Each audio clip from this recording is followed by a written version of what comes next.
Líderes maldosos e corrompidos, como lidar com eles? Nós chegamos no nosso dia 115 de plano de leitura e eu quero orar com você para nós falarmos sobre esse tema que todos nós sofremos de alguma forma, não só líderes dentro da igreja, mas líderes dentro do trabalho também, e que Deus possa nos guiar, nos fortalecer, nos instruir.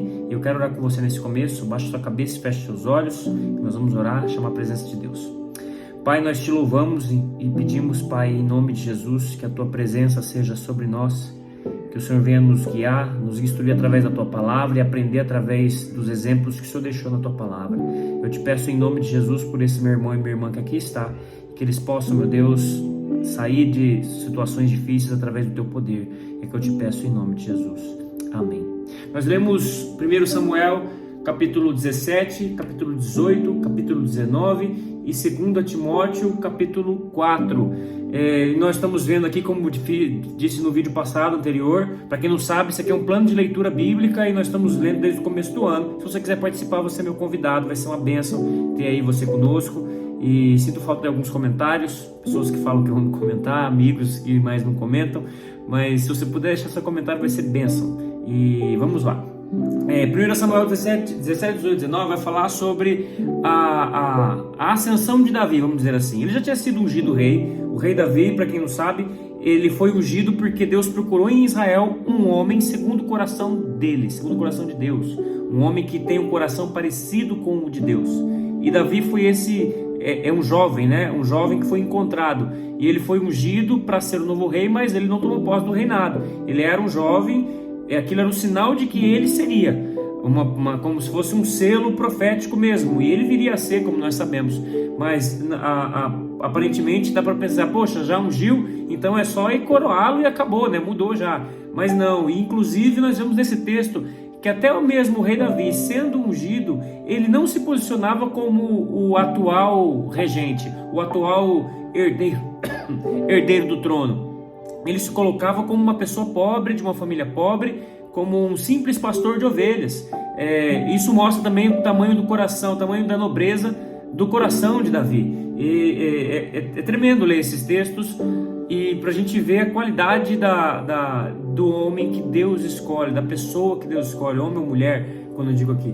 E nós vemos também aqui cada vez mais a maldade do rei Saul também. Nós vemos aqui Davi e Golias. Davi, por acaso, viu Golias afrontando o povo de Israel. Davi, que era um jovem, que não conseguia carregar uma armadura na batalha, muito menos uma lança, mas ele confiava muito em Deus. Ele tomou uma posição louca, maluca, mas maluca aos olhos de quem não crê.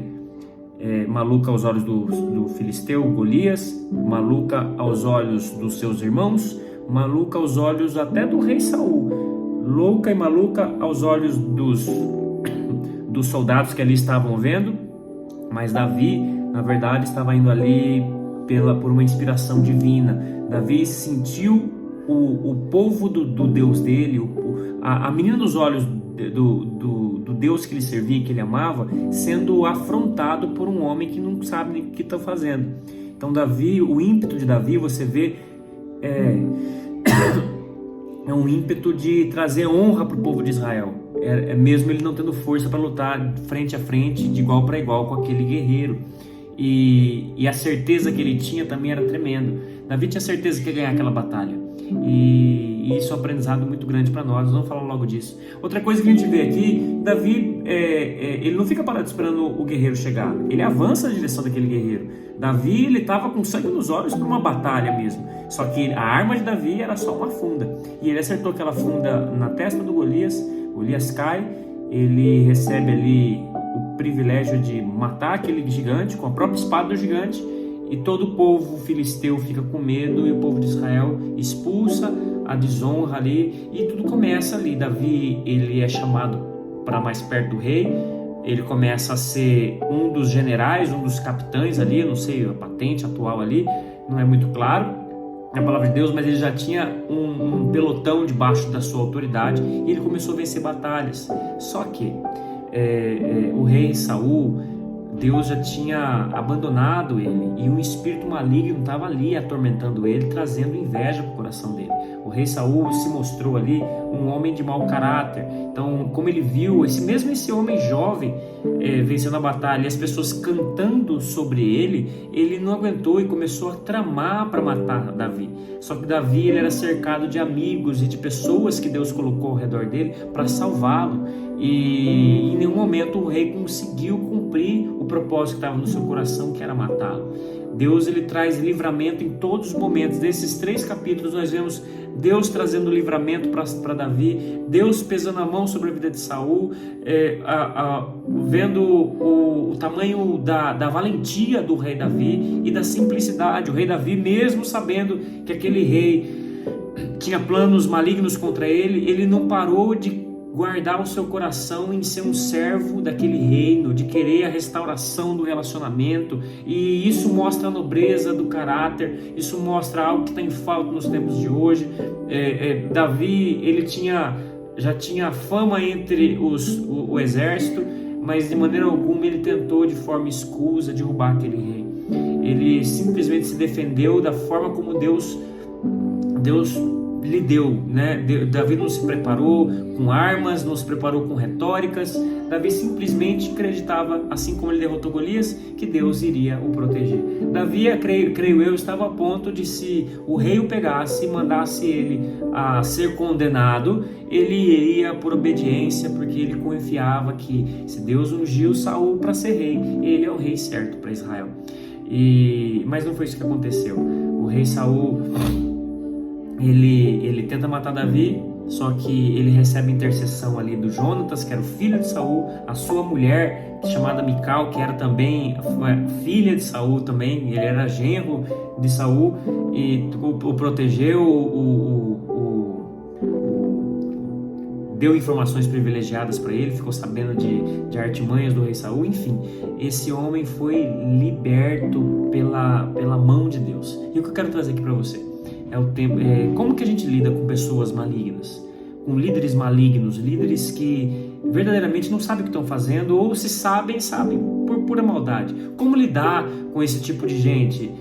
Com ingenuidade, que de maneira alguma deve ser, né? Não é de uma forma ingênua. Nós temos que saber que tem pessoas que são levantadas ou que aparecem nas nossas vidas para nos destruir. A recomendação que eu trago para você é fazer como Davi. Primeira coisa é confiar em Deus. Tem momentos que você não vai conseguir se livrar do encontro com pessoas malignas.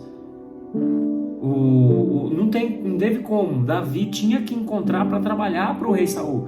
E ele, com uma lança na mão, arremessava lanças nele. E ele se desviou. Outra coisa, informações que ele recebeu, ele não desprezou. O Jonatas deu informações que podia ser mentira, mas ele confiou naquilo que Deus revelou para ele. Deus, no momento que nós estamos precisando, em momentos de armação contra nós, ele traz livramento para nós. A palavra de Deus fala que nós não somos provados maior do que as nossas forças. Deus, ele nos dá o livramento. Deus, ele levanta livramento ao nosso redor. E às vezes o coração medroso, que é o incrédulo, ou o coração obstinado e orgulhoso, não vai conseguir ver livramento. Aqui nós não vemos Davi lutando contra a sua própria vida, e sim lutando para restaurar um relacionamento com aquele rei. Afinal de contas, ele não tinha feito nada. E é a mesma coisa que nós temos que fazer. Nossa intenção de coração não é fazer inimizades. Nossa intenção de coração é glorificar a Deus em todos os momentos. E pessoas malignas mesmo, pessoas que não servem a Deus e estão tentando fazer o mal contra nós. Seja astuto como uma serpente, manso como uma pomba, disse Jesus. Não seja ingênuo ao ponto de ir para o matadouro. Se posicione, questione, pergunte, tenha formas de se proteger contra emprego, contra perda de emprego. Existe no mercado de trabalho pessoas sujas, pessoas que vão tentar atrapalhar a sua vida, e não é por isso que você está desamparado. Confie em Deus. Eu estou tendo aqui algumas horas, eu vou ter um encontro com algo temeroso na minha vida.